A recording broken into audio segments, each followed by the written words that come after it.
Pastor Burt here again with the third thing that's good about Good Friday. When we ask ourselves the question, what's so good about Good Friday?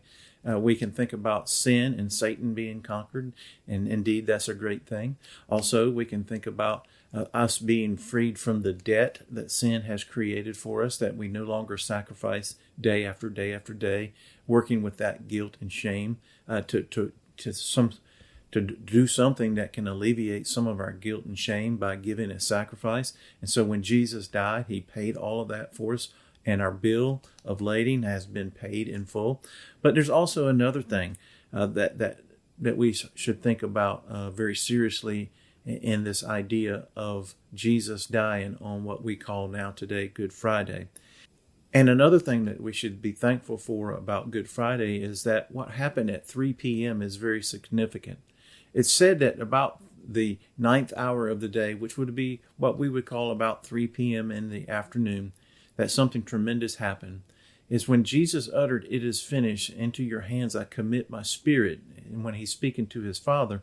And Jesus, it said, gave up the ghost, or he died. He surrendered his spirit. He commended his spirit. He sent forth his spirit, that life-giving, animating force, back to the Father. When he died there on the cross, it said that the skies, the skies were darkened from noon to 3, and that a great earthquake happened, and the veil of the temple was rent or torn from top to bottom. And so what's significant about that is that that veil is what separated the place where the Shekinah glory of God manifested itself in the temple. And only one person had access to that, and that was only one day of the year, the day that Jesus died. The day that Jesus died, it's quite likely that that priest was preparing to go into that place to offer a sacrifice for his sin, and then the sin of the people who had sinned in ignorance. And that day, that veil which separated that place called the Holy of Holies from the outer court where the priest had ministered, it was rent or torn from top to bottom. The symbolism here that we should understand is that no longer was it just one person, one time, once a year for, all of history, that the veil came down, and when the veil came down, what was behind that was now given over to the common man, to the common priest, to the common Joe the plumber.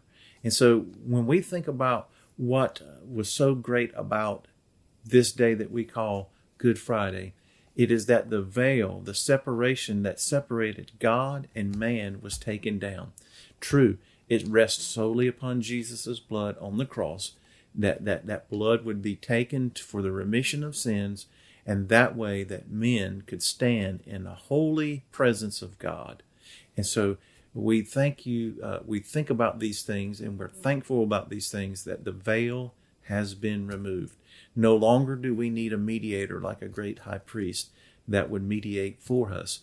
We go directly to, Hebrews tell us, "Let us therefore go with boldness before the throne of grace, that we may receive help or mercy in the time of need."